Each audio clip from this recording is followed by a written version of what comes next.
Dulu semua orang zaman Rasulullah SAW itu dilatih jadi aktor, jadi subjek.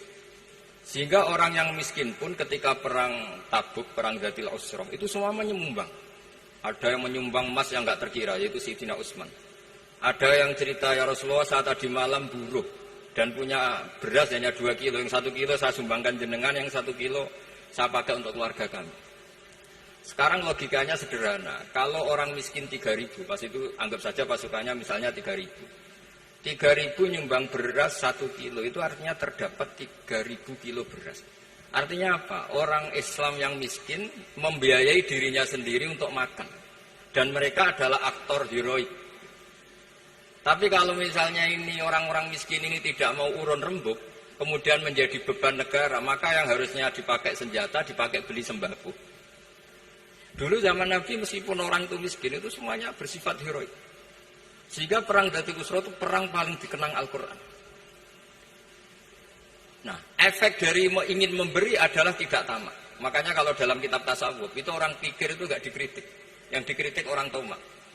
Karena orang menvonis orang lain kikir itu pasti karena berkeinginan mendapat. Kalau tidak berkeinginan mendapat, maka orang lain tidak akan kamu vonis sebagai kikir.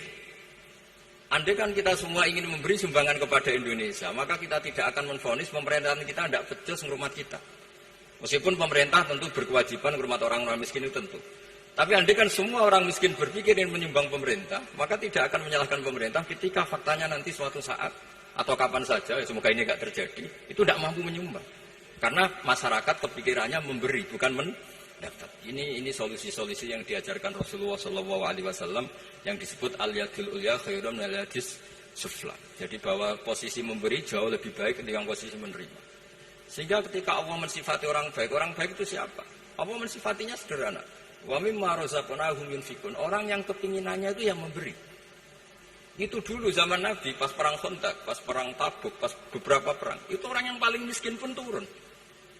Sampai orang-orang munafik mencibir, inna Allaha ta'ala la ghaniyun an sadaqati hadza. Allah tidak butuh sedekah hanya 1 kilo.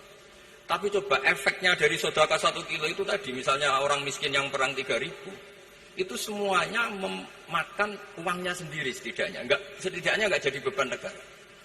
Terus mentalnya itu patriotik. Dari mental patriotik itu ketemu Belanda kayak apa, mereka bisa makan apa saja. Mulai ares gedang, mulai apa saja, yang penting halal. Karena mentalnya dari awal heroik. Tapi andai kan mereka mentalnya tomak, mungkin sudah mati. Karena, wah nunggu negara ngasih makan, proposal dulu, sedang mati.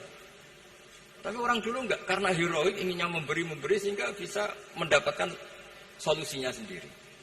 Ini solusi yang saya tawarkan, sebetulnya ini mudawwan. Artinya mudawwan itu ada di beberapa kitab, lihat di beberapa tafsir, istilah perang Dzatil Usrah, perang Tabuk, atau perang apa saja, itu memang zaman itu susah sekali. Itu menjadi solusi utama adalah setiap orang ingin bermental patriotik. Nah, kalau sudah orang bermental patriotik itu gampang, ukur apa saja itu gampang.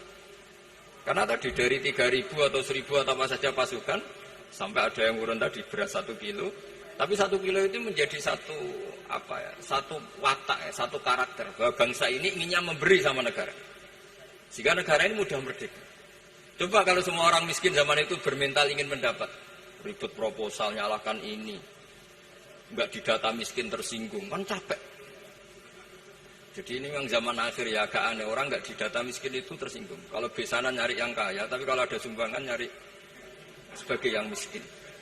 Jadi kalau tanya solusi khas ulama, kita belajar dari perang Dzatil Usrah. Itu orang yang miskin semuanya urun.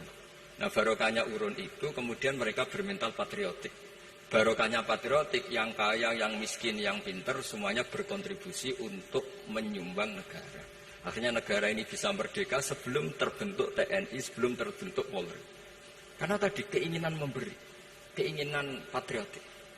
Sehingga cerita buyut-buyut saya ketika Belanda atau apa Jepang, itu yang dicari di geladak saya itu ya kitab.